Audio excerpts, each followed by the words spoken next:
तो उसमें सब ठो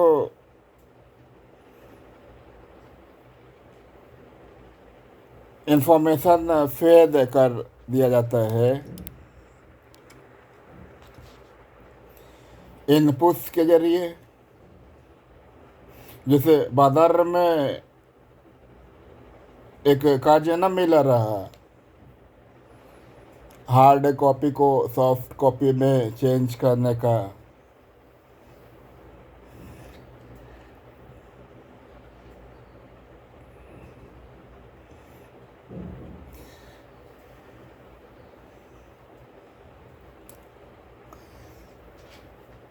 तो वही भैया एआई, आर्टिफिशियल इंटेलिजेंस। अब इस पे खर्च कर के हो हल्ला हंगामा कर के इस प्रकार का प्रचार प्रसार कर के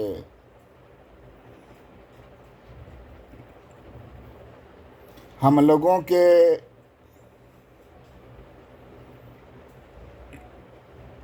पसीने की कमाई को पानी में बहाया जा रहा है।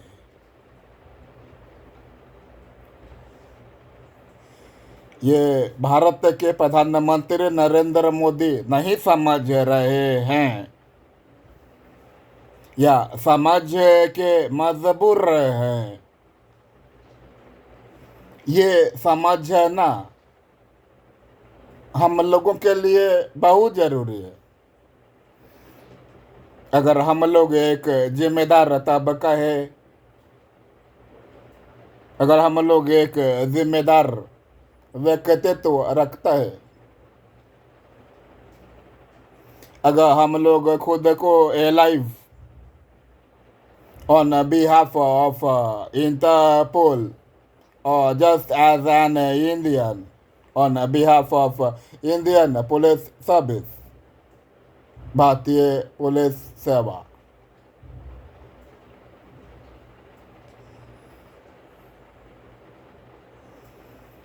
क्योंकि ये तीसरा प्रकरण है जिसमें हमारे गाढ़ी मेहनत की कमाई को उन लोग फिक्स रैकेट वाले, क्योंकि कोई सा भी मुल्क नहीं है, कोई सा भी देश नहीं है जो इनके गिरफ्त में नहीं है। वो अमेरिका हो, लंदन हो, संयुक्त अरब अमीरात हो, जापान हो, भारत या नेपाल ही।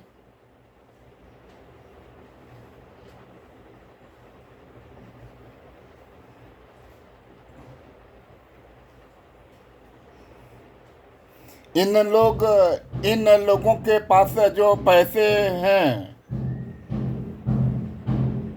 उसे सुरक्षित रख रहे हैं, और वो पैसे भी तो हमारे ही हैं। इनके जो मेंबर्स हैं वो आपके ही माता पिता, भाई बहन, बेटा बेटी, आपका ही समाज का आदमी है ना। अरे हम आम नागरिक हैं, पुलिस वाला नहीं कि हम रात में रोड पे निकल के असामाजिक तत्व के लोगों को पूछें कि आप इतना टाइम रोड पे क्या कर रहा है। हम पुलिस वाला नहीं भाई, हम एक आम आदमी है। हम सुबह में उठेगा, शौच से निवृत्त होगा, नाश्ता करेगा, कार्यालय जाएगा, उधर कार्य को संपादित करेगा, शाम होगा घर आएगा। घर में बाल बच्चों के साथ खाना खाएगा, माँ बाप के साथ खाना खाएगा, भाई बहन के साथ खाना खाएगा, सोएगा, फिर सुबह होगा। यही हमारी दिनचर्या है। और भारतीय पुलिस सेवा ने बिल्कुल आपके लिए यही दिनचर्या तय करके रखी है। पर वो पुलिस वाला आपका भाई नहीं क्या? आपके माता पिता से जना आपका बड़ा भाई या छोटा भाई, आपकी बड़ी बहन या छोटी बहन ही तो पुलिस में जाती है ना। 10वीं पास करी, फिर 12वीं पास करी, फिर ग्रेजुएशन किया, फिर संघ लोक सेवा आयोग के परीक्षा में बैठा, उधर पास भया, तब पुलिस एकेडमी में ट्रेनिंग लिया और फिर हमारे बीच में पुलिस वाली कहलाती है। वो आपकी ही बहन है। इसी तरह उन सेक्स रैकेट वालों के जो मेंबर्स हैं वो भी तो हम ही आप होते हैं। तो उन लोगों से जो पैसा कमाया वो लोग सेक्स रैकेट वाले, वो भी तो हमारा ही है। पर वो उस पैसे को रख के हमारे पैसे को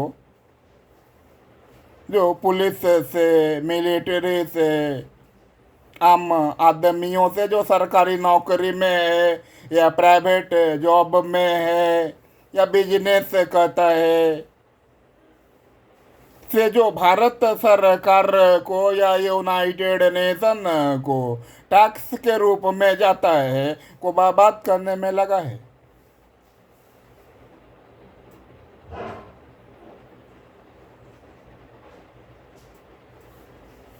अब ये एआई पे इस प्रकार का खर्च करके हमें क्या मिल लेना है? कुछ भी नहीं।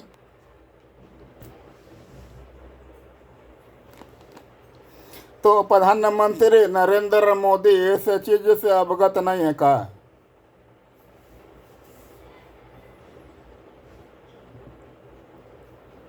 ये तीसरा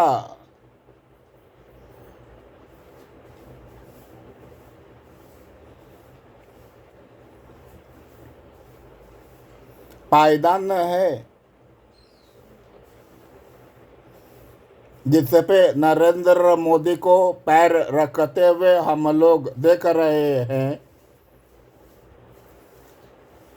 और इन तीनों के तीनों पायदान पे पैर रख के प्लेटफॉर्म तक पहुंचने से हम आप उन्हें नहीं रोक पाए, उनकी सहायता नहीं कर पाए।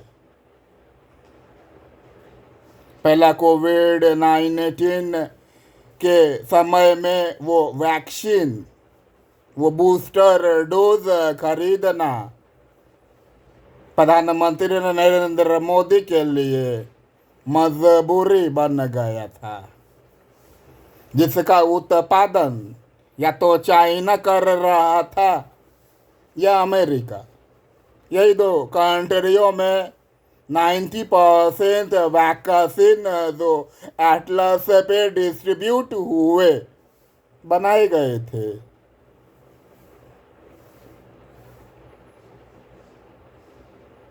दूसरा था वो G20 शिखर सम्मेलन, ग्लोबल वार्मिंग। उसमें भी हम लोग नरेंद्र मोदी जी को मदद नहीं कर पाए। और तीसरा ये एआई सबमिट, कैसे उनकी मदद करें?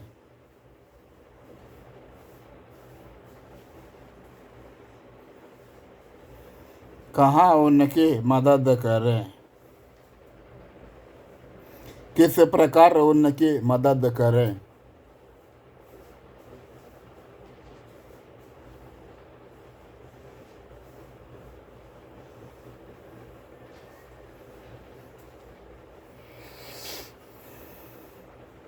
अब हर घर में रावण बैठा, इतने राम कहाँ से लाऊं? अभी हो सकता है कि मैं आपसे इस MP4 फाइल के ज़रिए मुखातिब हो रहा हूँ और आजू बाजू कान को कंसंट्रेट करके मेरे को सुन के कैसे इनका शिकार कर रहे हैं। ये बहुत ज़्यादा जागृत ये अवस्था में है रे बाबा। इतना ही नहीं, वो हम में ही बोलता है, क्योंकि आजू बाजू जो आदमी सब हमारा जैसा है, वो सब जब हमको सुनता है तो कहता है कि वो तो हमें धमका रहा है, हम इन्हें अपना समझ रहे हैं, ये हमें अपना समझ रहे हैं, पर इन्हें मालूम ही नहीं कि इनके ही बदन से, इनके ही टंग से, इनके ही माउथ से, इनके ही प्रोनाउंसिएशन से वो हमें धमका रहा है।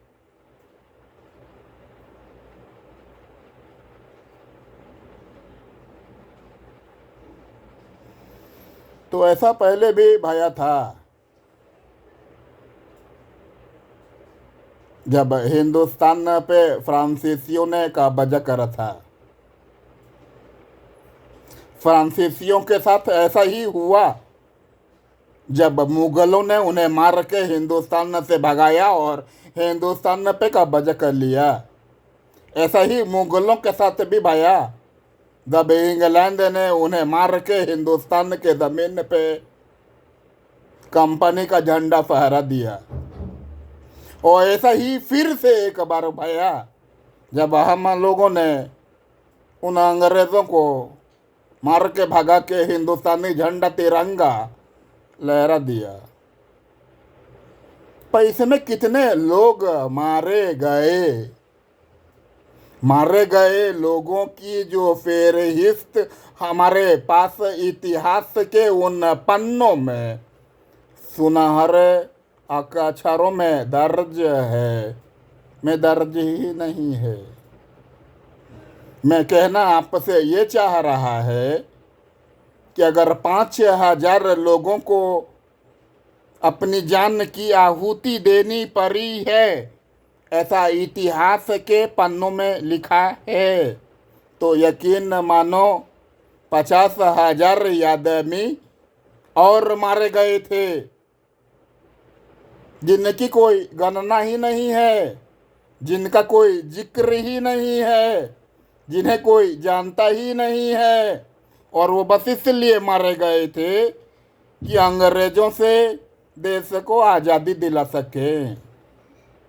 ये गांधी बाबा, गांधी जी, सुभाष चंद्र बोस, बिस्मिल, वो पंडित, वो सब तो बाद में आए हैं। अरे गांधी जी जिस समय मृत्यु का वर्ण किए या मृत्यु ने उन्हें अपना ग्रास बनाया, तो उनकी अवस्था क्या थी,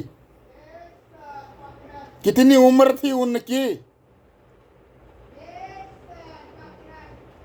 और हम ही लोग गाते हैं चमक उठी थी 1857 में, वो तलवार पुरानी थी।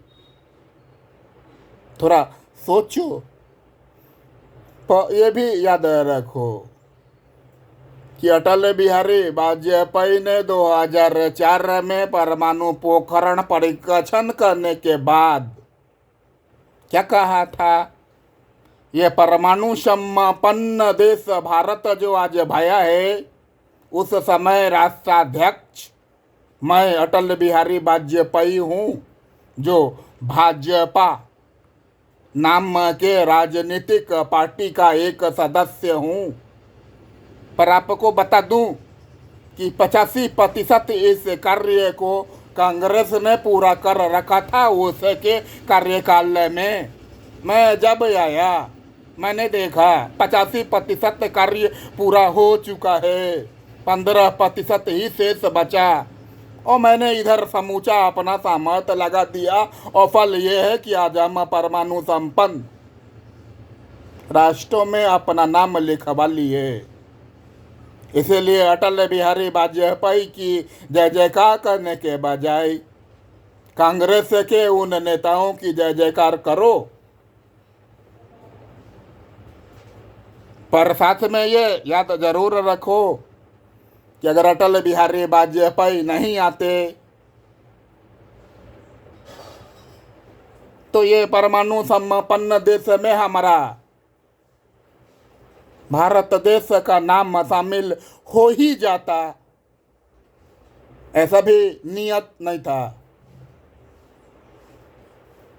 पर ऐसा भी नियत नहीं था कि कांग्रेस की यथा स्थिति इस प्रकार धूमिल हो जाएगी कि भाजपा भारत सरकार फॉर्म कर लेगी। तो ये उन लोगों के लिए है जिन लोग ऊंचे ऊंचे विचारक हैं, जिन्हें ऊंचे ऊंचे विचारों से संपन्न देखा जाता है। अपने लिए समस्या ये है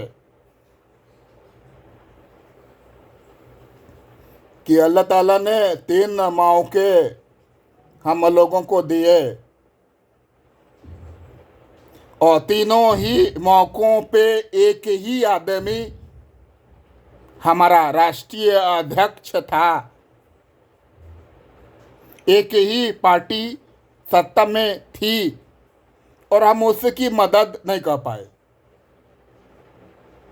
न कोविड-19 में, न G20 शिखर सम्मेलन में, और नहीं अभी जो वर्तमान में AI सबमिट वाला कार्यक्रम चल रहा है में ही। क्योंकि हिंदुस्तान में तो 20 फरवरी 2026 जो कल गुजरा है को संपन्न हो गया, पर जून के महीने में यूनाइटेड किंगडम में होना है। उसके बाद और कंट्रीज हैं, शायद उससे पहले भी हों। तो जाने कब हमरा में सामर्थ्य आई और हम हमरा से मांगल मदद के लगे हमरा बीच में खार हो पाई, ये सोचेला बहुत जरूरी हो। एगो दीदी रहे, ओकरा के सुनले रहे बोलते, अरे सबके घर में खाना मिल जाता है, पानी पहुँच जाता है, नहा लेता है, धो लेता है, हग लेता है, मूत लेता है, कपड़ा पहन लेता है, खाना खा लेता है, आजू बाजू के लोग आते हैं, मिल के जाते हैं, टीवी देखता है, समय गुजर जाता है, रात होता है, सो गया। क्या मतलब है बगल में क्या हुआ, अगल में क्या हुआ? कम से कम इतना तो अपना में रखना पड़ेगा। Over and out.